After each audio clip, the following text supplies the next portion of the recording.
Hi friends, இந்த வீடியோவில் Pallipalayam masala from cooked எப்படி இருக்குன்னு பார்த்துடலாமா? வாங்க சமைச்சே பார்த்துடலாம்.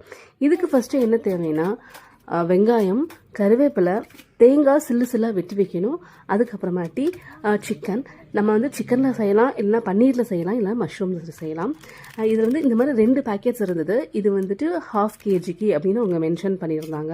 ஸோ செஞ்சு பார்த்துடலாமா? ஃபஸ்ட்டு எண்ணெய் ஊற்றி அதில் வந்துட்டு ஒரு கொத்து கருவேப்பிலை நல்லா போட்டுட்டு அது நல்லா பொரியணும். பொரிஞ்சிட்டு நம்ம பெரிய வெங்காயத்தை நல்லா நைஸாக நறுக்கி வச்சுருக்கணும். ஸோ அந்த நைஸாக நறுக்கின வெங்காயத்தை சேர்த்துக்கிறேன். இந்த வெங்காயத்துக்கு தேவையான உப்பு மட்டும்தான் அதில் சேர்க்கணும். சிக்கனுக்கோ இல்லை மற்ற ப்ரோட்டீன்ஸ்க்கோ உப்பு போட தேவையில்லை, அது மசாலையிலேயே இருக்கும்னு மென்ஷன் பண்ணியிருக்காங்க. ஸோ நான் இது வந்து 1/4 கிலோ வந்துட்டு சிக்கன் சேர்க்க போகிறேன். ஸோ அதுக்கான வெங்காயம் சேர்த்தாலும் டேஸ்ட் நல்லாயிருக்கும். ஸோ நீங்கள் உங்களுக்கு தகுந்த மாதிரி சேர்த்துக்கோங்க. ஸோ இதுதான் வந்துட்டு குக்கரில் வந்துட்டு போட்டிருக்காங்க. ஒரு பவுச் வந்து 4 பேத்துக்கு சர்வ் பண்ணுறது. அப்புறம் இன்க்ரீடியன்ஸ் என்னங்கிறது இதில் மென்ஷன் பண்ணியிருக்காங்க. 99 ருபீஸ். இதுதான் ரொம்ப முக்கியம். ஸ்டெப்ஸ் போட்டிருக்காங்க. ஸோ அந்த ஸ்டெப்ஸை ஃபாலோ பண்ணிக்கலாம்.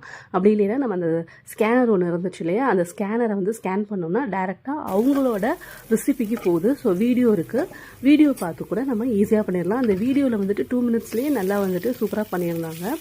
ஸோ இந்த வெங்காயம் நான் வெந்ததுக்கு அப்புறமாட்டி நான் 1/4 கிலோ சிக்கன் சேர்த்துக்கிறேன். சிக்கன் சேர்த்த உடனே அந்த மசாலா சேர்க்க சொல்லியிருந்தாங்க. நான் 2 நிமிஷம் மட்டும் வதக்கி விட்டுட்டு அந்த 1/4 கிலோவுக்கு வந்துட்டு அந்த பேக்கெட்டில் வந்துட்டு 1/2 மட்டும் நான் சேர்த்துக்கிட்டேன் அந்த பவுடரை.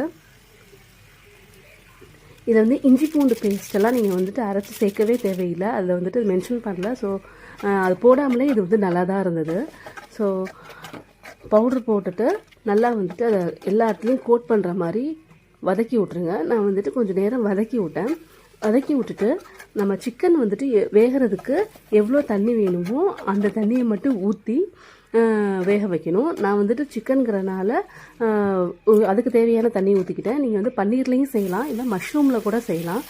அது நல்லா வெந்ததுக்கு அப்புறமாட்டி நம்ம வந்துட்டு கீறி வச்சுருந்த இந்த தேங்காய் சில்லையும் கொஞ்சோண்டு கருவேப்பிலையும் சேர்த்துக்கோங்க. அவ்வளோ டேஸ்ட்டு சூப்பராக இருந்தது. இது வந்துட்டு ரொம்ப 15 மினிட்ஸ்லேயே முடிகிற ரெசிபி.